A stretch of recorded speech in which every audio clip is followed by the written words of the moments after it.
have watched the most recent Super Bowl? Okay, I'm seeing hands, I'm seeing hands.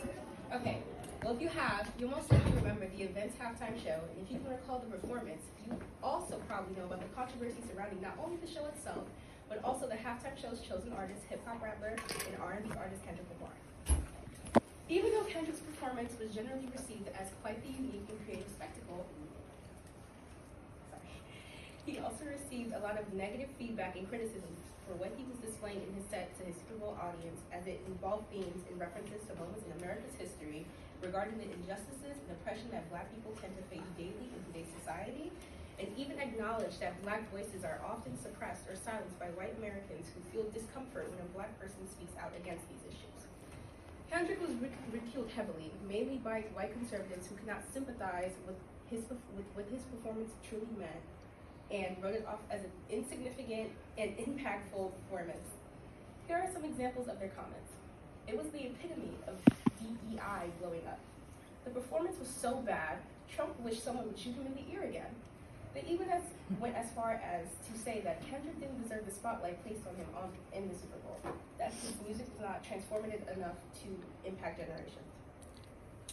Growing up, I remember my parents listening to Kendrick's music. It made me feel proud of my heritage and educated me about the history of racism in this country, the kind that conservative critics would prefer to avoid. The halftime show brought our differences out into the open.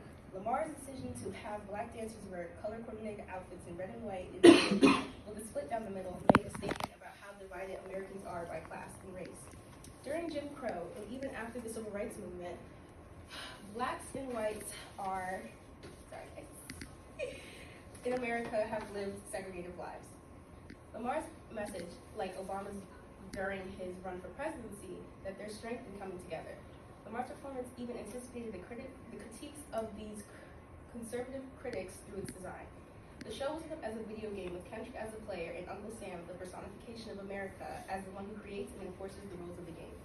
Uncle Sam taunted Kendrick for playing music that celebrated his Black roots, claiming it's too loud, too reckless, too ghetto. Emulating Uncle Tom from Harriet Beecher Stowe's Uncle Tom's Cabin. He imposed harmful stereotypes on Kendrick and tried to silence him, just as those in power do daily. If Lamar's performance made someone comfortable, it is because it reminded America of its tendency to police its Black celebrities for doing a Black thing in a white space. I'm not sure if you're inclined to watch TikTok as much as I do, but if you are, you'll recognize this quote. When you're Black, you're never really lonely, because there's always a white person all up in your business. It looks like that joke fits this situation. Is it bad that Kendrick's show made the audience uncomfortable? Though I'd like to argue that this is a good thing, and I believe that this is the effect Kendrick was trying to give. Art is always political, even when it claims to be neutral. It holds a mirror to certain individuals or certain problems and forces people to reflect on themselves in a way they do not see, but that is exactly why they should look harder and stare longer.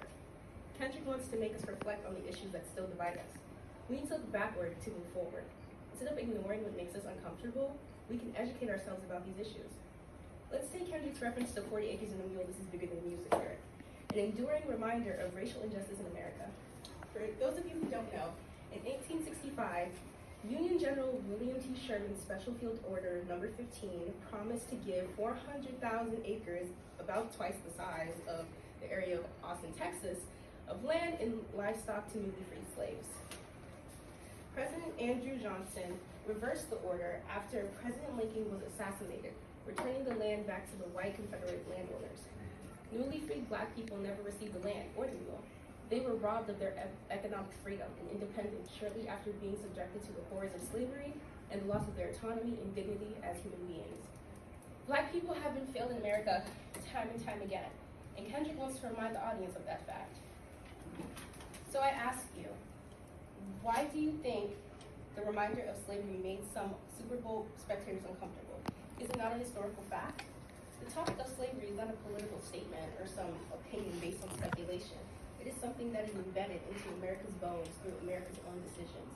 You might argue that the Super Bowl is part of American history, a national theater with an audience so large with so many different people from different walks of life that Kendrick's performance interrogates, but in that same breath, slavery is just as much a part of America's history.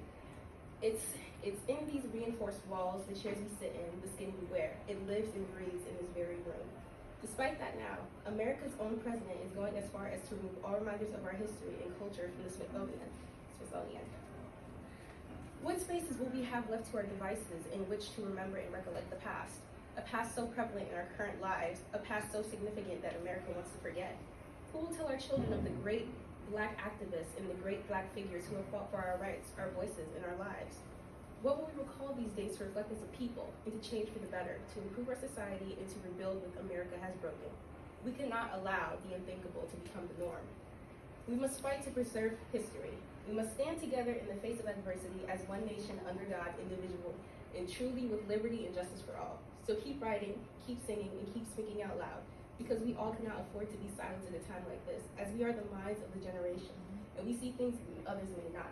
It is up to us now, like Kendrick, to hold that mirror and for everyone to see what we see.